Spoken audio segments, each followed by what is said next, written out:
आज आपण नावरा येथील कल्याणी शेट होम येथे आहोत.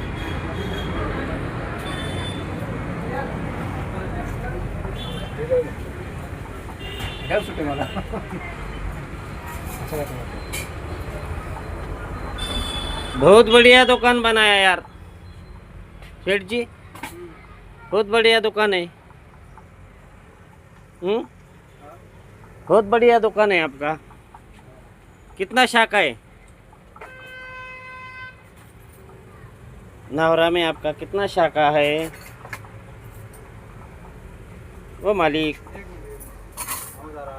हाथ असू दे, असू दे. आज आपण नावरा येथील कल्याणी या शीट होम मध्ये आहोत. म्हणलं आपल्या किती शाखा आहेत?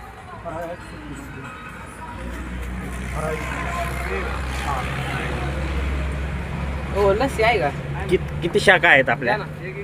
हां बरं. अच्छा, आपल्याबद्दल अशा तक्रारी आहेत की आपल्या समोशामध्ये घासणी निघली मध्यंतरी, एका महिलेने नेलतं.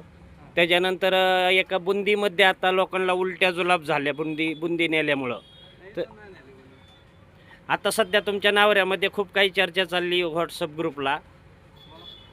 त्याच्यामुळं कसं आहे, आरोग्यासाठी काळजी घ्या. आपण जे आचार्य असतील त्यांची काळजी घ्या सर्व, जेणेकरून आरोग्याशी खेळण्याचा कोणालाही अधिकार नाही आहे. पैसे कमवणं हे उद्दिष्ट नसावं आपलं. जरा कर्मचारी कोण असतील आणि क्वालिटीला महत्त्व द्या.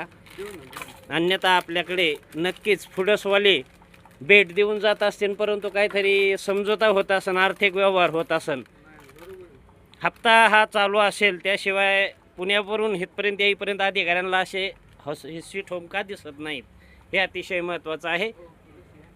आपला जन आवाज क्राईम न्यूजसाठी औदुंबर फटाले, महाराष्ट्र पोलीस क्राईम न्यूजसाठी औदुंबर फटाले. बरं, आपण ग्राहकांसाठी काय सांगू शकताय?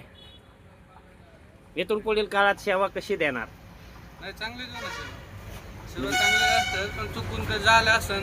सर मला सांगा, घासणीची तार जर समोश्यामध्ये जाणं हे चुकून नाही, हलगर्जीपणा नाही, एखाद्याच्या जर पोटात गेल्यानंतर काय करणार?